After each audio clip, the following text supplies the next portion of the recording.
Bienvenidas, amigas y amigos. Nuestro invitado del día de hoy es José Antonio Kast, ex candidato presidencial, abogado y fundador del Movimiento Acción Republicana, presidente del Partido Republicano. Muchas gracias, José Antonio, por acceder a esta entrevista que estamos cada uno desde las casas.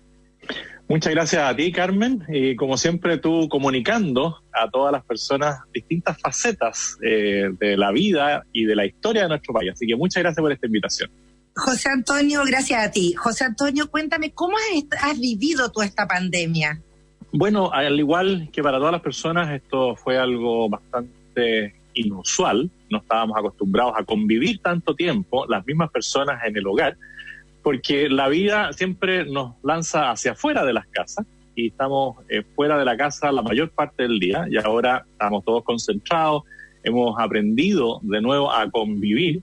Nosotros tenemos, sí, el privilegio de estar en una casa más espaciosa, tenemos un jardín, no es la realidad que viven millones de chilenos.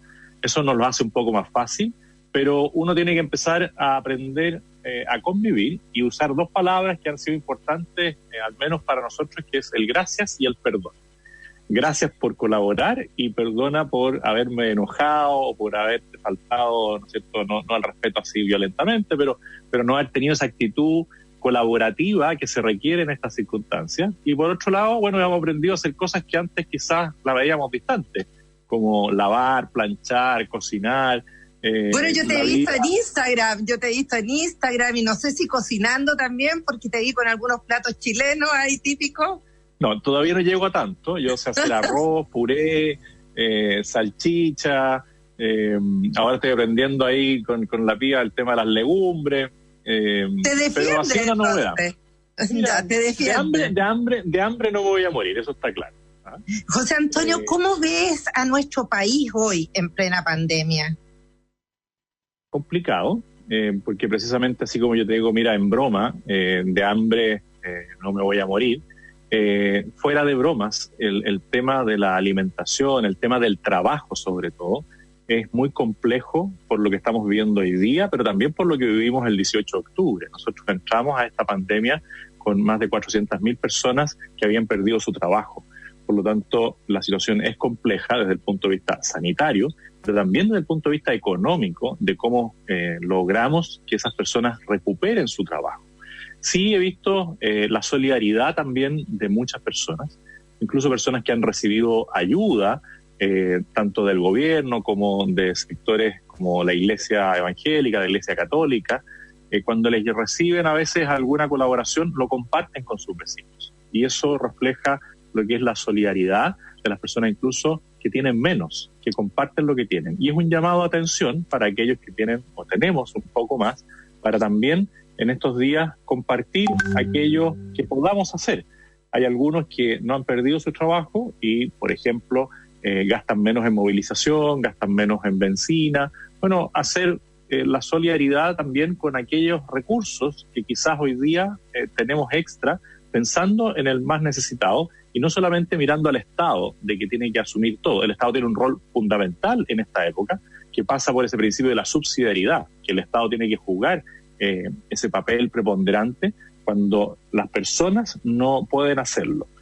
Pero a eso sumémosle la solidaridad, que es lo que yo creo que hoy día nos llama a gritos. Bueno, eso es lo que tú estabas diciendo precisamente de la falta de trabajo en la gente. Estamos viendo que ya estamos en 2 dígitos y a marzo un 15,8%. O sea, hace pensar, ¿no es cierto?, que hoy día es muchísimo más todavía. Se ven ollas comunes en las poblaciones. ¿Qué medidas tomarías tú concretas, José Antonio, para ayudar a la gente que vemos que, ¿no es cierto?, hay una cantidad de gente de los sectores más necesitados, pero también hay una clase media que está muy abatida en este momento? Bueno, el gobierno ha hecho lo que ha podido en temas económicos que van en la línea de lo que tú señalas, en temas de inyectarle recursos al fondo de cesantía, de otorgar créditos a través del FOGAPE, a través del crédito COVID, de postergar el pago de ciertos impuestos. Yo creo que todavía hay más que hacer. Este es un momento en que todos vamos a tener que colaborar, y el Estado como tal, el aparato del Estado, va a tener que sincerar todos aquellos gastos inútiles que se realizan para pagar favores políticos, para apitutar a alguien. Bueno, todo ese tipo de cosas vamos a tener que analizarlas y ver cómo disminuimos el gasto del Estado, que es lo que más consume los recursos que nosotros a través de los impuestos le aportamos al Estado. Y con eso, achicando el Estado, y yo creo que a diferencia de lo que dice la izquierda, bajando los impuestos, nosotros podemos entrar en un proceso de recuperación económica. En el intertanto, lo que está haciendo también el gobierno, por ejemplo, con la entrega de estas 2,5 millones de cajas de mercadería, van paliando en parte la extrema necesidad de algunos, y la solidaridad que se ha desplegado a través de las distintas iglesias y organizaciones civiles colaboran en eso. En el tema de la clase media, claramente, por ejemplo, las contribuciones afectan mucho a la ciudadanía, y creo que en esa área el gobierno algo más puede hacer. También en el tema de todo lo que es relacionado con la infraestructura de conectividad. Hay muchos jóvenes hoy día que no tienen una buena conectividad para poder seguir adelante con sus estudios. En eso también el gobierno tiene que ver cómo logra mejorar la conectividad y en general mantener la línea de abastecimiento para que las personas no vean que hay carestía en algún producto de primera necesidad. Pero sobre todo, lo más importante es ver cómo recuperamos fuentes laborales, porque las personas entienden que el Estado no puede suplir todas las necesidades y todos tienen buena disposición en general a trabajar, pero hoy día eso se ve muy limitado. Si usted recién se está incorporando a la sintonía de Radio Agricultura, yo les quiero contar que nuestro invitado del día de hoy es José Antonio Kast. José Antonio, ¿cómo evalúas la capacidad del sistema médico en nuestro país y cómo ves el panorama que se viene? Es un panorama complejo, pero yo agradezco que tengamos a la cabeza de nuestro sistema de salud al ministro Jaime Mañalich. Más allá de las críticas pequeñas que le hacen desde la oposición, que han sido permanentes desde el primer día, no lo han dejado, no lo han apoyado en el trabajo que está realizando. Y en esto vemos, por ejemplo, a la presidenta del Colegio Médico, que el día 8 de marzo llama a marchar en el Día de la Mujer, a una gran convocatoria, ¿no es cierto?, que hace exponencial el crecimiento del contagio. Después llama a la colaboración con el gobierno, y a los 2 días de llamar a la colaboración le da un portazo al ministro y le dice que con el ministro no se puede conversar. Bueno, la falta de puentes que ella dijo haber construido es evidente. Y después ha sido permanente en la crítica. Y la izquierda, del Partido Comunista y el Frente Amplio, es lo mismo. Han tratado de boicotearle todo. Criticaron, por ejemplo, el arriendo del espacio riesgo.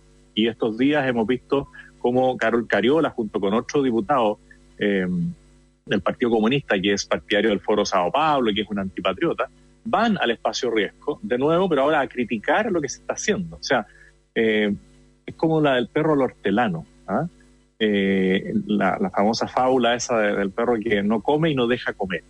Bueno, frente a eso, el ministro ha sido honesto en decir, miren, las cifras que se pueden haber pronosticado no han funcionado en ninguna parte del mundo.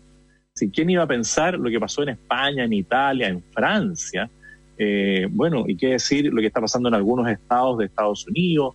Y la gracia o la diferencia que tiene Chile es que a nivel de testeos vamos en casi 15.000 testeos de coronavirus diarios en residencias transitorias para las personas que están contagiadas.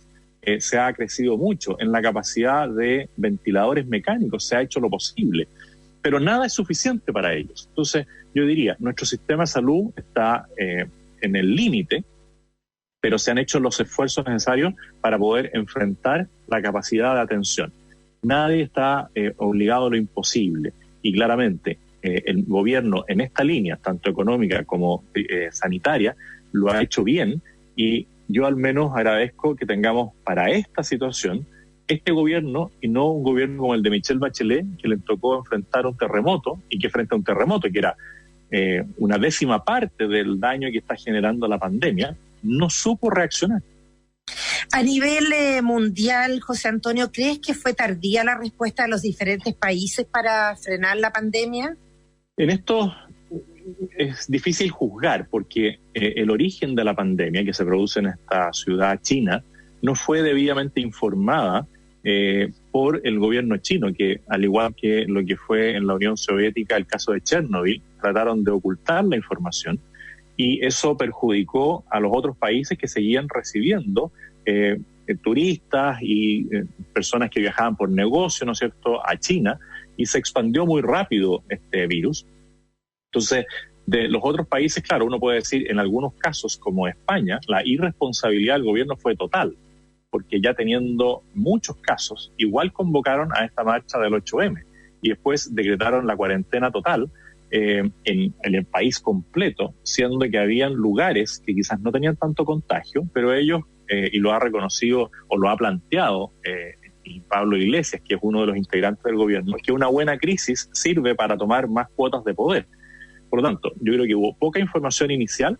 La OMS y en el caso de Latinoamérica la OPS claramente no han estado a la altura de las circunstancias, y ahí uno se da cuenta de cómo estos organismos técnicos se politizaron al extremo de que el que dirige la OMS es alguien que está ahí por la inversión que hizo China en su país africano y que articuló a muchos países chicos para llegar ahí, pero no es un experto en pandemias, y hoy día se está cuestionando a la OMS por el manejo que tuvo inicial en el tema de enfrentar la pandemia. Así que yo creo que los países en general han hecho lo que han podido, algunos con mayor responsabilidad que otros, y dentro del ranking de los irresponsables claramente está el gobierno español.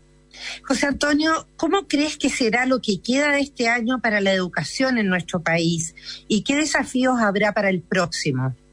Ha sido una situación también muy compleja porque ni los profesores ni los alumnos estaban bien preparados para la educación a distancia y de manera virtual, tanto en la infraestructura que tenemos de Internet como en los profesores que estaban acostumbrados a clases presenciales, y hoy día hay que reinventarse para hacer una clase entretenida de manera virtual y mantener la atención de los alumnos. Incluso el tomar pruebas virtualmente es mucho más complejo, ya no se pueden hacer estas pruebas de alternativas, sino que hay que hacer pruebas de desarrollo. Cada prueba es casi una tesis. Y a nivel escolar ha sucedido algo similar. Ahora, yo espero que el próximo año podamos retomar el tema de las clases presenciales, porque la transmisión de conocimientos, hasta ahora al menos, ha demostrado que es mucho más posible en la presencia y en el vínculo entre las personas que solamente vía virtual. Este año se ve complejo el poder regresar a clases. Yo sí creo que en la medida de lo posible y que en la medida que los contagios vayan disminuyendo o en zonas donde hay pocos contagios, nosotros tenemos que darle la oportunidad a los padres que lo estimen conveniente de que sus hijos, con todas las medidas de seguridad, puedan ir retomando el proceso escolar presencial, pero dentro de la libertad que tienen los padres de tomar decisiones y en la medida que en esos hogares no hayan adultos mayores, personas de riesgo crónico, mujeres embarazadas. Con todos esos elementos, uno podría decir que en algunos sectores de Chile, las escuelas rurales, las escuelas unidocentes, o los lugares que no han tenido contagios, podrían, al igual que en otros países, comenzar a tener una etapa intermedia, donde el 50% de los niños pueda empezar a asistir con el distanciamiento y todos los resguardos posibles a una clase presencial. Estoy hablando sí de agosto, no antes. Y eso creo que nos ayudaría a ir recuperando el día a día de lo que estábamos acostumbrados antes de la pandemia, para poder dar señales con todas las seguridades necesarias de que vamos retomando la actividad en nuestra patria. José Antonio, pasada la pandemia, ¿crees que Chile va a volver a la normalidad realmente? Porque hay múltiples llamados, ¿no es cierto?, a retomar la movilización social en cuanto acabe la pandemia. Y vemos algunas manifestaciones, disturbios, en fin, ataques. ¿Cómo lo ves tú? ¿Qué crees tú que va a pasar pasada la pandemia? Dentro de la oposición, porque voy a hacerlo en dos partes. Uno, como yo veo, el tema político, que es fundamental en esto porque los liderazgos influyen en lo que va a ocurrir después. Dentro del mundo político la oposición ha sido realmente pequeña y hay una oposición que está como en el intermedio. Ellos se denominan como de centro, pero no son nada, porque el que se define siempre de centro, uno tiene que decirle, bueno, pero ¿qué opina de esto y qué opina de esto otro? No, mire, yo soy de centro. Bueno, ¿qué opina de la violencia? Mire, no voy a pronunciar. ¿Por qué no se pronuncian? Porque la izquierda los tiene capturados y los va arrinconando y les va quitando los espacios, porque ellos no tienen liderazgo, no se atreven a decir las cosas por su nombre. Si esa izquierda sigue dominando el espacio político de la oposición, va a ser difícil que haya paz, porque aunque la ciudadanía quiera paz, ellos van a seguir instigando la violencia, y eso es lo que hemos visto en las primeras manifestaciones después de la cadena nacional del presidente, que dice que va a hacer un esfuerzo en entregar 2,5 millones de cajas. Al día siguiente ya empiezan las manifestaciones por el hambre, siendo que los que se manifiestan no son precisamente las personas que están yendo a los comedores comunitarios, son dirigentes políticos, son personas que tienen una ideología que van a tratar de generar un ambiente de caos. Y después tenemos el gobierno. Si el gobierno no comunica bien lo que puede pasarle a Chile de aquí hacia adelante, bueno, la izquierda va a seguir campeando en el terreno, y para eso el gobierno requiere expresarse bien, comunicar, ocupar los espacios de comunicación que nos otorga hoy día la modernidad.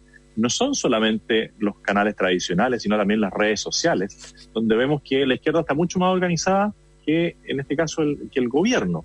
Por lo tanto, tenemos oposición, gobierno y una gran ciudadanía que está expectante. Si la ciudadanía ve liderazgos claros que marcan una línea a seguir, un camino para salir de la pandemia, yo creo que la mayoría de los chilenos van a estar por eso. Pero si no ven liderazgo de parte de aquellos que buscan la paz, el orden, el progreso, van a quedar en la indefensión. Si nadie los convoca, una minoría puede hacer estragos en un país. El 1% de la población comprometida con ideales que en este caso son equivocados puede llevarnos a un precipicio del cual en 10 años más o en 5 años más vamos a estar muy arrepentidos de no haber levantado la voz. Ahora, ¿tú crees que el plebiscito se podrá realizar?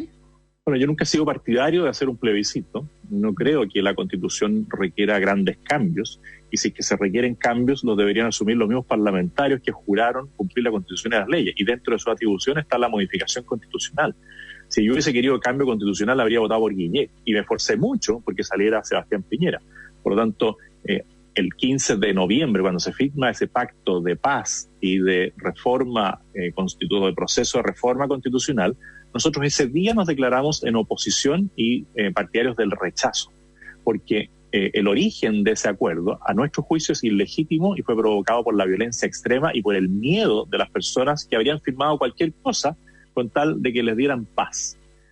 Si ese origen ya fue ilegítimo, nosotros para abril ya estábamos trabajando firmemente por el rechazo, y cuando se plantea el cambio de fechas, nosotros lo que dijimos es que no se podía poner una fecha cierta porque no había certeza de que iba a haber posibilidad sanitaria de realizar el plebiscito. Insistieron, así como dijeron que la pandemia inicialmente era un tema impuesto por la derecha porque tenía miedo al plebiscito. Bueno, después dijeron el plebiscito se tiene que hacer sí o sí, porque si no, no se cumple con el trayecto, con la propuesta democrática chilena. Mentira. La propuesta democrática chilena pasa por la elección de alcaldes, gobernadores, core, diputados, senadores, presidentes. Ellos no tuvieron ningún problema en modificar y cambiarlo para abril con tal de hacer el plebiscito. Yo creo que hoy día van a tener que empezar a repensar lo que han dicho. Incluso el presidente Lagos, que con una actitud, a mi juicio, inexplicable, yo diría miserable, dice que el plebiscito es fundamental para salir de toda la crisis, tanto económica como de pandemia. Perdón, no es así. Él mismo dijo que cuando firmó esa constitución nueva, había una nueva primavera para Chile. Bueno, entonces quiere decir que mintió en ese momento o está mintiendo ahora. Pero en algunos otros momentos, Lagos está mintiendo. Y eso es lo que distancia a las personas de la política. Este proceso constituyente, si es que se lleva a cabo, lo único que va a hacer es generar más incertidumbre para el futuro de Chile. Y esa incertidumbre es lo que termina matando el país. Nosotros lo que requerimos hoy día es mayor capacidad de crecer, de que haya inversión, y eso que dé trabajo. 1,5 millones de personas sin trabajo es una crisis social de proporciones inimaginables. Y para poder enfrentar eso, ¿qué dice Lagos? Hagamos crecer el Estado, pongamos a más parientes de él, como recordemos a él, al yerno de él, se le perdió el jarrón en Corfo. Bueno, él quiere trabajo para su familia o quiere trabajo para los chilenos. Si quiere trabajo para los chilenos, lo que está planteando es una irresponsabilidad, tanto sanitaria como económica. El proceso constituyente genera incertidumbre, falta de inversión, falta de crecimiento, falta de trabajo.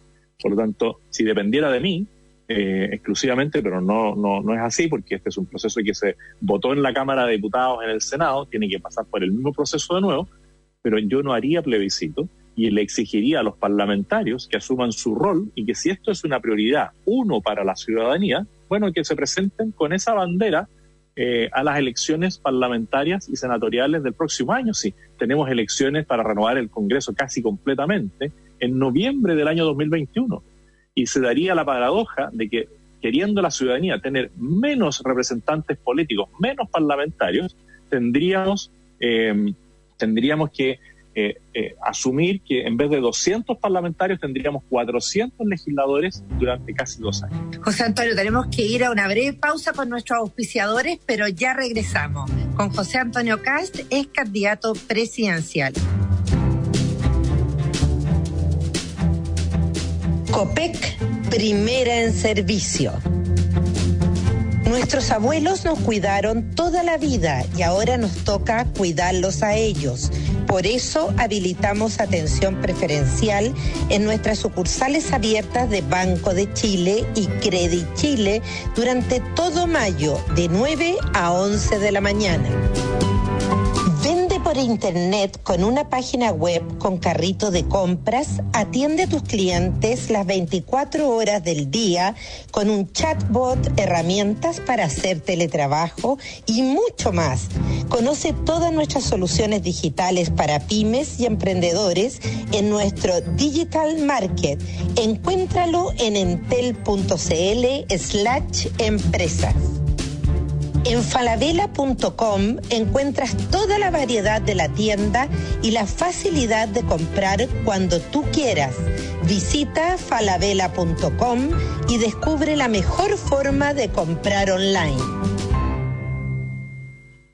Hoy, como medida de seguridad y protección a los trabajadores, muchos negocios están realizando teletrabajo. Para eso también es fundamental cuidar los datos e información de tu empresa, ya que bajo este contexto, los ciberataques van en aumento. Te presentamos Seguridad Virtual de Entel Empresas, una solución de ciberseguridad que te ayudará a prevenir, detener, identificar y, lo más importante, protegerte de posibles ciberataques. Encuentra el plan que más se acomode a las necesidades y al tamaño de tu negocio en entel.cl/empresas. Entel Empresas.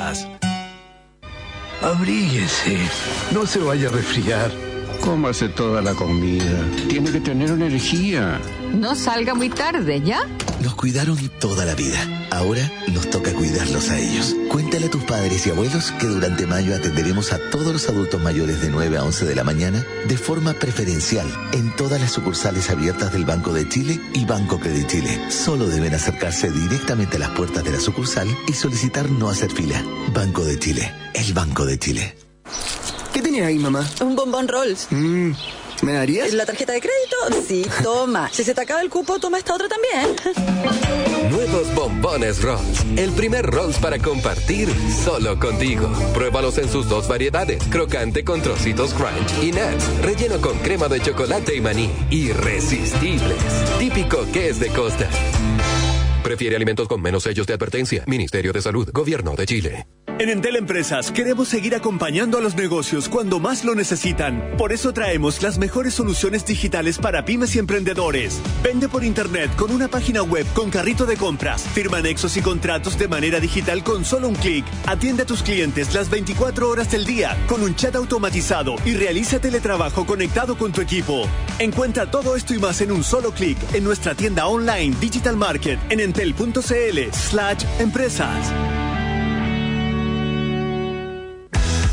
Síguenos en YouTube, Agricultura TV. Míranos, infórmate, comunícate, participa, opina, comparte. Agricultura TV.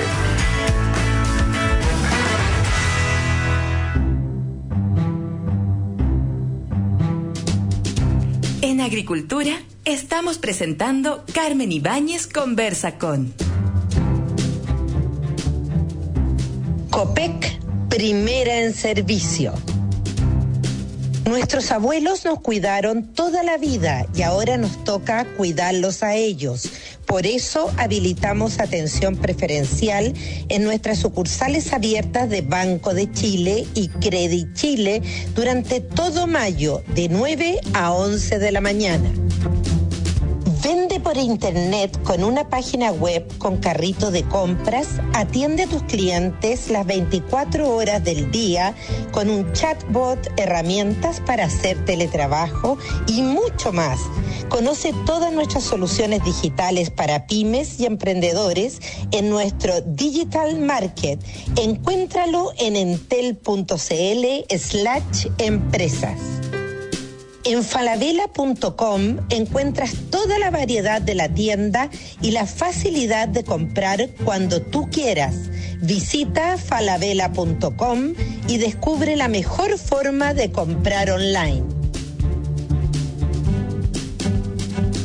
Ya regresamos con nuestro invitado del día de hoy, con José Antonio Kast, ex candidato presidencial, abogado, fundador del Movimiento Acción Republicana, presidente del Partido Republicano.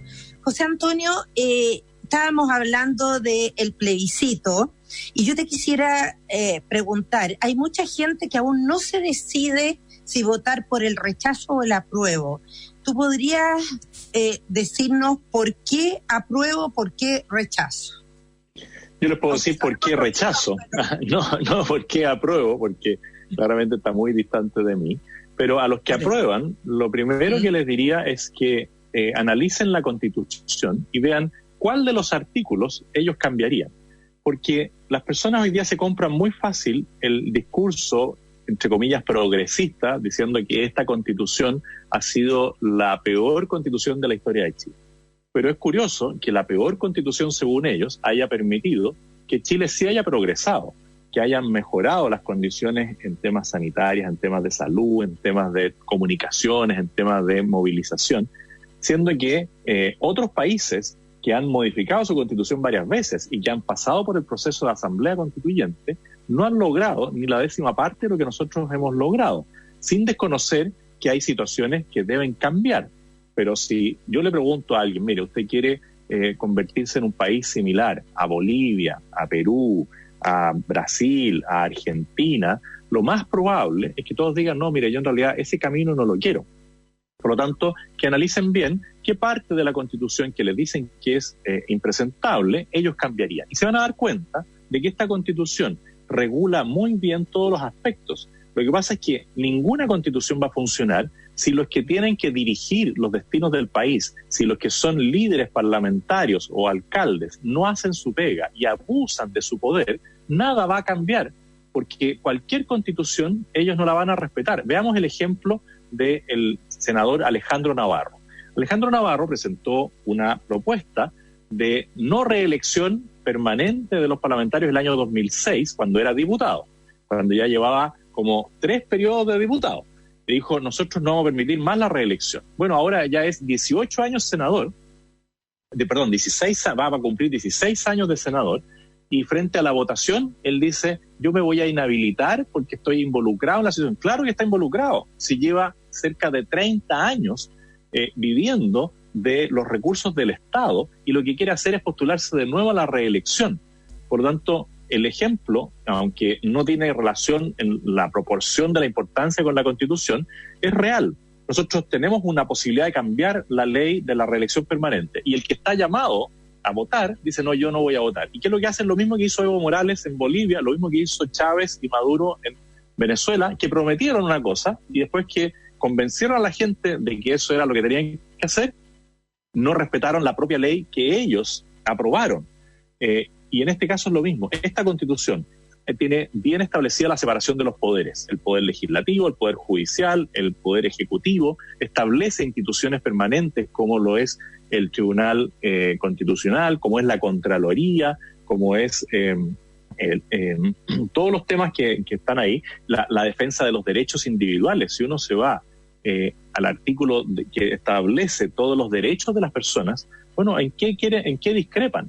Y nos venden esto de que vamos a pasar a un país que necesita que va a ser un país con una constitución solidaria y no subsidiaria como es hoy día. Bueno, es un tremendo error y una tremenda falacia o mentira, porque Venezuela tiene una constitución solidaria. Y miren lo que ha pasado.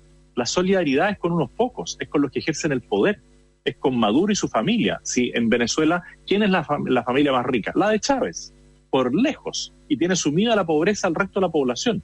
Bueno, ellos lo que buscan es engañar a las personas diciéndole que van a modificar todo y que Chile va a renacer con una nueva constitución, pero eso, de nuevo, es una promesa falsa que ilusiona a muchos que tienen necesidades, pero que no se lleva a la realidad. Ahora, José Antonio, ¿hay algo que tú le cambiarías a la actual Constitución? Esta Constitución ha tenido muchos cambios. Tuvo un cambio inicial antes de que asumiera Patricio Aylwin, tuvo cambios menores en el tiempo y una gran modificación con Ricardo Lagos. Tú me preguntas a mí, yo creo que esta Constitución no requiere cambios radicales o profundos, sino que lo que se requiere en Chile son cambios legislativos y cambios de actitud de las personas.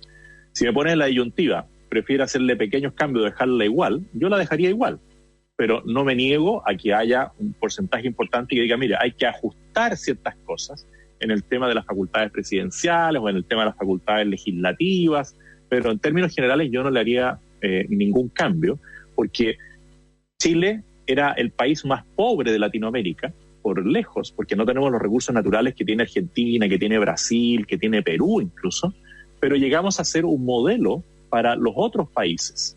Insisto, hay temas que se deben enfrentar, el tema de la salud, pero con la verdad. Si aquí cuántas veces los presidentes dijeron, en mi mandato voy a arreglar todos los problemas de salud, y no se arreglaron. Si Michelle Bachelet llegó a inaugurar un centro asistencial con enfermos falsos, con actores. Bueno, ¿qué constitución puede regular la mentira de la primera autoridad? Ninguna, porque es una actitud personal. Entonces, yo no le haría cambios, sino que le haría cambios al cómo pasarle la cuenta a los políticos mentirosos. Ahora, en el contexto de la profunda crisis política en que hemos estado los chilenos, José Antonio, ¿cómo generamos un cambio de conciencia cuando hay tanto descrédito? Desenmascarando a los que han mentido. En casos como, por ejemplo, la votación de la reelección permanente, de la no reelección permanente, perdón, donde hay que ver qué senadores votaron porque eso no cambiara. Y ahí tenemos al senador Navarro, al senador Letelier, a la senadora Adriana Muñoz y otros más, la senadora Órdenes. Bueno, varios se abstuvieron porque no querían que eso cambiara. Y así vamos viendo en las distintas votaciones que ellos tienen, quiénes hablan con la verdad y quiénes no. Tenemos un grupo de parlamentarios que hablaban de que ellos donaban la mitad de su dieta, y cuando se habla de donación, yo lo que entiendo es que le están ayudando al Hogar de Cristo, a la Fundación Las Rosas, a la Fundación Emilia, pero no, se estaban ayudando ellos mismos, era la Fundación Mi Casa. Bueno, ese tipo de cosas nosotros tenemos que empezar a mostrárselo a la ciudadanía para que el cambio venga de los ciudadanos. Yo siempre he abogado por la mayor participación de las personas en las elecciones, porque se da la paradoja de que todo el mundo critica la política, pero el 50% de los chilenos no va a votar. Y lo que nosotros requerimos es que ojalá un 70, un 80% de los chilenos se pronuncie para la izquierda, el centro, la derecha, el sentido común, la ideología de izquierda, pero que se pronuncien. Porque si no, las minorías bien organizadas toman el poder y finalmente las mayorías que no se organizaron son las que sufren la mala conducción. Tenemos políticos que prometen y no cumplen.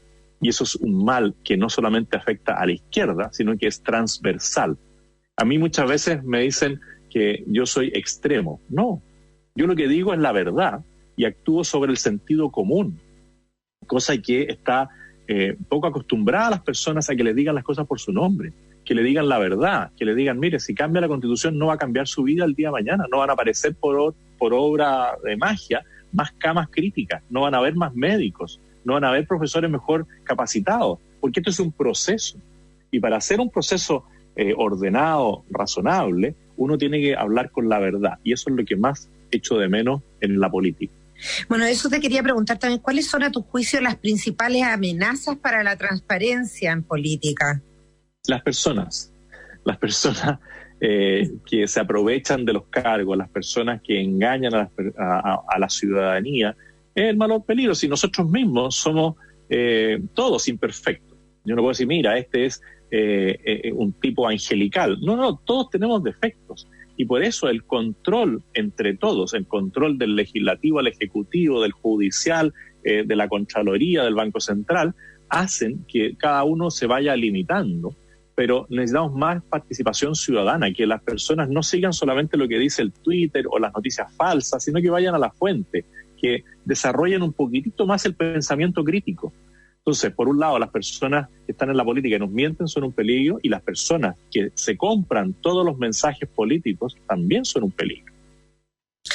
Hablemos ahora, José Antonio, de lo que sigue ocurriendo en la Araucanía. ¿Cuáles son, a tu juicio, las urgencias de esa región? Aquí claramente no se ha cumplido de nuevo con las promesas electorales. Casi todos sabemos que en la Araucanía hay terrorismo, salvo Beatriz Sánchez, Alejandro Guillé, quien decían que incluso la muerte de los Luxinger Macay, asesinados y quemados, no era un acto terrorista. Una cosa increíble, pero a eso llega el sesgo político. El Estado de Derecho se cumple en toda la línea, no solamente en el tema de la fuerza o del auxilio de las Fuerzas Armadas en casos de excepción, sino que estoy hablando, por ejemplo, de INDAP. ¿Por qué INDAP sigue financiando a personas que atentan contra la vida de otro en casos como lo que vimos en toda la situación de Catrillanca? Cuando se produce un asalto terrorista a unas profesoras de una escuela rural y termina toda la situación con el lamentable fallecimiento de este joven Catrillanca. Pero el origen es un asalto terrorista y esas personas estaban recibiendo subsidios del Estado.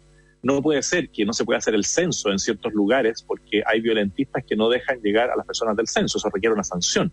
No puede ser que puedan hacer ellos una tala irresponsable de bosques o quema de bosques no cumpliendo con los requisitos de la CONAF. No puede ser que aparezca alguien con un vehículo último modelo 4x4 y Impuesto Interno no le pregunte nada.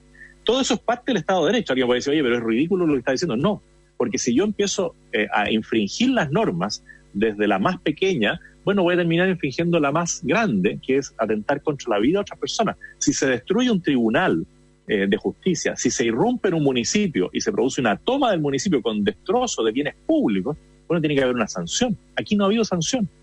Y eso, si no es suficiente, bueno, tú tienes que también pedir auxilio de las Fuerzas Armadas para una situación de excepción, porque en este caso las policías no han sido capaces de poder enfrentar al terrorismo que está con mejor equipamiento incluso militar que los mismos carabineros. Hoy día tenemos fuerzas especiales de las Fuerzas Armadas, fuerzas de élite, controlando la identidad de las personas o controlando el tránsito para ver si alguien no cumple la cuarentena. Esas tropas de élite deberían estar en la Araucanía resguardando la seguridad. Sí, en las últimas semanas la cantidad de atentados terroristas ha crecido exponencialmente. Y lo único que vemos de respuesta del gobierno es las querellas contra quien resulta responsable. Parte de la pérdida de apoyo del gobierno fue que dijo que se iba a enfrentar con firmeza al terrorismo y no se ha hecho. Y hay muchas víctimas esperando aún la respuesta de nuestro gobierno. O sea, tú dirías que en esa parte el gobierno ha fallado, ha tenido mano blanda. O sea, si tú estuvieras en el lugar del presidente de la República, concretamente, ¿qué medidas tomas hoy para la Araucanía? Lo primero que habría hecho desde el punto de vista legislativo es ponerle suma urgencia o discusión inmediata a los cambios que requiere la ley antiterrorista.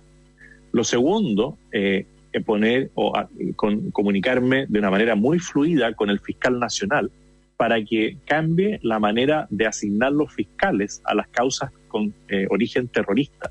Aquí se requiere un fiscal que a lo mejor no viva en la zona para que no sufra la amenaza de los mismos terroristas. ¿Sí? ¿Qué fiscal va a ir a condenar a un terrorista si su hijo va a una escuela junto con todos los niños de la zona y todos saben cuáles son sus movimientos y no tiene resguardo? Aquí estamos hablando de personas desalmadas. Estos no tienen patria, no tienen bandera. Entonces, la ley antiterrorista, el tema de los fiscales, la disposición del estado de emergencia, donde se reemplace en la custodia, en los puntos fijos a los carabineros por fuerzas militares, para que los carabineros puedan realizar operaciones policiales que vayan en la búsqueda de los terroristas. Aquí se han establecido cordones sanitarios. Bueno, tenemos que establecer cordones de seguridad en torno a los lugares con mayor complejidad para que haya control de identidad permanente las 24 horas a cualquier persona que se desplaza en las zonas donde se han desarrollado más actos terroristas.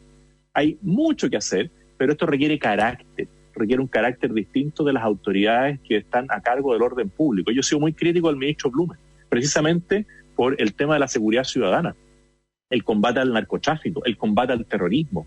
Bueno, el tema acabas de nombrar, las fronteras. Perdona que te interrumpa, acabas de nombrar el narcotráfico. Nos quedan pocos minutos. Hay algo que me gustaría preguntarte, porque vemos con mucha preocupación, ¿no es cierto?, en las noticias, que el narcotráfico ha ido tomando mucha posesión, sobre todo en los barrios más marginales y en las poblaciones de nuestro país. ¿Cómo ves tú eso? De nuevo, una falta de visión del mundo político, porque parte de las manifestaciones violentas que se produjeron después del 18 de octubre eran auspiciadas y promovidas por el narcotráfico. Ahí se produjo la unión entre los anarquistas, los narcotraficantes, los delincuentes y las líneas de izquierda, que ven en esto una posibilidad de derrocar al gobierno. Y lo que le busca narcos es un Estado fallido, como el de Venezuela. Ellos logran una asociación perfecta entre el mundo político y el mundo de la delincuencia, y se toman los países. A ellos los que más les conviene es que, y de nuevo, se prometió que se iba a hacer control exhaustivo de las fronteras, que se iba a hacer un cierre para el narcotráfico y el comercio ilegal en las fronteras, y no se ha hecho. Se dijo que se iba a combatir el tema de las bandas de narcotráfico y no se ha hecho. José Antonio, nos quedan tan pocos minutos. Yo te quería preguntar de tu partido, el Partido Republicano, pero más me interesa que mandes un mensaje a la gente que nos está escuchando en Radio Agricultura en estos momentos tan difíciles que estamos viviendo los chilenos, ¿no es cierto?, donde hay mucha gente con mucha ansiedad, con depresión, con susto, que ha perdido su trabajo. Yo quisiera que tú termináramos este programa. Te agradezco que hayas estado con nosotros y que tú le mandaras un mensaje a la gente que te está escuchando. Decirles que vamos a salir de esto, pero que cada uno tiene una responsabilidad muy importante en lo que va a pasar de aquí hacia adelante. Primero, cumplir con las instrucciones sanitarias que nos da la autoridad, y después activémonos para levantar la voz en todos los medios que tengamos a disposición. Las redes sociales hoy día cumplen un rol. Bueno, activémonos ahí para desenmascarar a aquellos que le mienten a la ciudadanía y que dicen que lo harían mejor, pero que en todos los países donde han gobernado lo han hecho peor. Así que cuidémonos todos en la medida que se pueda quedarse en casa y colaboremos con la autoridad, tanto en lo sanitario como en lo económico, para que juntos salgamos adelante. Muchas gracias, José Antonio, y a ustedes muchísimas gracias por su sintonía.